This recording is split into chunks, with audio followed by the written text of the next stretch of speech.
கல்யாணம் ஃபிக்ஸ் ஆயிடுச்சா? தமிழ் மேட்ரிமோனிக்கு தேங்க்ஸ் சொல்லணும். 26 வருஷத்துக்கு முன்னாடி இதே தமிழ் மேட்ரிமோனி மூலமா தான் இவ அம்மாக்கும் கல்யாணம் பண்ணேன். கல்யாணம்னாலே தமிழ் மேட்ரிமோனி தான். நீங்க எம்எல்ஏவா இருந்த அந்த காலகட்டங்கள்ல உங்களுடைய தொகுதிக்கு ஒரு திட்டங்களை கொண்டு வந்தது எனக்கு ஒரு சாட்டிஸ்பாக்சனா இருக்கு அப்படின்னா என்ன சொல்லுவீங்க? மிகப்பெரிய சாட்டிஸ்பாக்சன் வந்து குஜிலியம்பாறை ஒரு தனி தாலுகாவாக உருவாக்குது. பெரிய தொகுதி எங்களுக்கு ஒரு 60-65 கிலோமீட்டர் இந்த எண்டு டு அந்த எண்டு.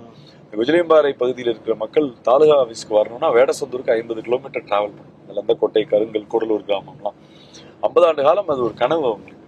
அது வந்து எடப்பாடியார்கிட்ட சொன்னபோது அதிகாரிகள்லாம் சொன்னாங்க, இல்லைங்கய்யா இது 33 வருவாய் கிராமம் இருந்தால் தான் இதை பிரிக்க முடியும். அவர் டாக்டர் கேட்கறதுல வந்து கொஞ்சம் கைட்லைன்ஸ் படி அது சரியா இல்லை, அவர் வெறும் 19 கிராமம் தான் வச்சிருக்காரு அப்படின்னு சொன்னோன்னா எடப்பாடியார் ஒரே வார்த்தை தான் சொன்னார், அதிகாரிகள் நீங்க வந்து அவர் மக்கள் பிரதிநிதி கேட்கிறாரு, 50 வருஷம் மக்கள் கோரிக்கை, கைட்லைன்ஸ் சட்டம் இதெல்லாம் மக்களுக்கு உதவி செய்யறது தான்.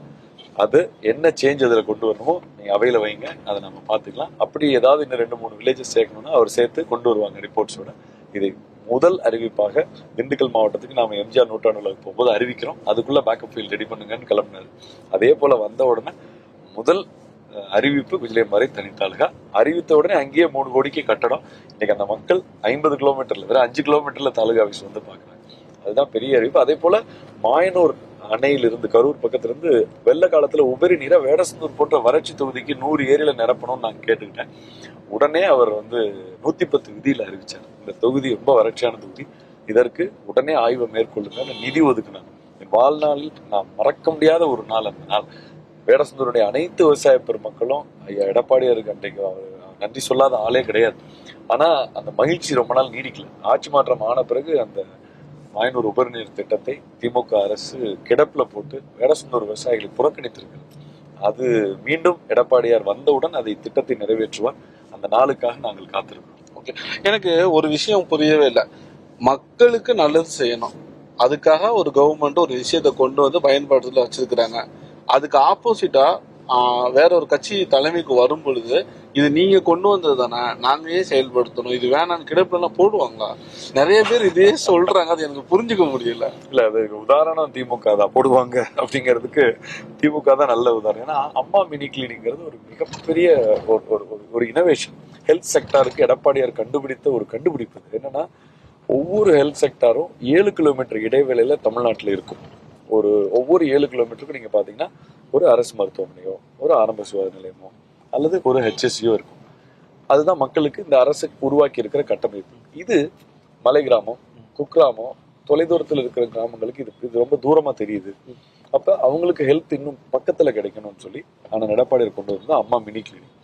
அது வந்ததுக்கு அப்புறம் பாத்தீங்கன்னா 2000 வந்ததுக்கு அப்புறம் எவ்ரி 3 கிலோமீட்டர் ஒரு ஹெல்த் சென்டருங்கிற மாதிரி வந்துருச்சு.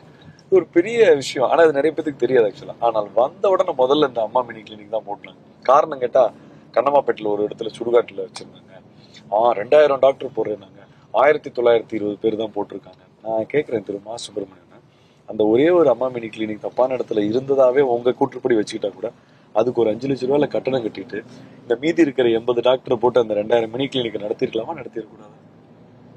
ஒரு வருஷம் தான் ஆர்டர் போட்டாங்க. சரி, நீ 5 வருஷத்துக்கு ஆர்டர் போடு, தொடர்ந்து அதுல ஏதாவது குறை, அந்த திட்டத்துல குறை. காலையில 3 மணி நேரம் வேலைக்கு போறதுக்கு முன்னாடி வைத்தியம் பார்த்துங்க, எல்லாரும் வேலைக்கு போகும். சாயந்தரமும் டாக்டர் உட்கார வச்சிருக்கேன், அங்கேயே பார்த்துங்க. சுகர் டெஸ்ட் பண்ணுவாங்க, நர்ஸ் இருப்பாங்க, லேப் டெக்னீஷியன் இருப்பாங்க. 2000 டாக்டர் செவிலியர்களுக்கு வேலை வாய்ப்பு. அப்படியே மூடிட்டோம். இப்ப கேட்டா நாங்க மக்களை தேடி மருத்துவம் கொண்டு வந்திருக்கோம். அதுல டாக்டர் கிடையாது. 12ஆம் கிளாஸ் படிச்ச ட்ரைனிஸ், வாலண்டியர்ஸ் தான் போய் பிபி சுகர் பாக்குறாங்க. எப்படி இன்னைக்கு நான் சொல்றேங்க, திரு மாசு அவர்களுக்கு நான் வருத்தத்தோடு இதை பதிவு செய்கிறேன். ஏன்னா அவர் ஒரு அமைச்சராக இருந்தவர் அந்த துறைக்கு. இது வந்து இன்னைக்கு தமிழ்நாடு வந்து சுகர், பிபி இதுல அதிகமா இருக்கிறவங்க நம்ம மாநிலத்தில் இருக்காங்கிற அந்த ஒரு நிலையை எட்டியதற்கு காரணம் கடந்த 5 ஆண்டு சுகாதாரத்துறை நடந்து கொண்ட விதம். படிச்சு முடிச்சாச்சு, டாக்டரா இருக்கும்போது எதுக்கு நமக்குலாம் அந்த அரசியல் தேவை தானா? அப்பா இருந்தாங்க, சரி, யாராவது கேட்டாங்களா வீட்டுல? ஏன் கேட்காத ஆள் எல்லாரும் கேட்டிருக்காங்க நிறைய. அதுல முக்கியமா கேட்க வேண்டிய ஆள்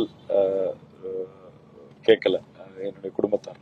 அவங்க வந்து அதை மனப்பூர்வமா விட்டாங்களா அல்லது எனக்கு விருப்பம்ங்கிறனால ஓகே நாங்களா எனக்கு தெரியல. ஆனா ஒரு பெரிய தியாகத்தை என்னுடைய குடும்பத்தார் செய்திருக்காங்க. அவங்களுக்கான நியாயமான நேரத்தை நான் கொடுக்கறது இல்லை.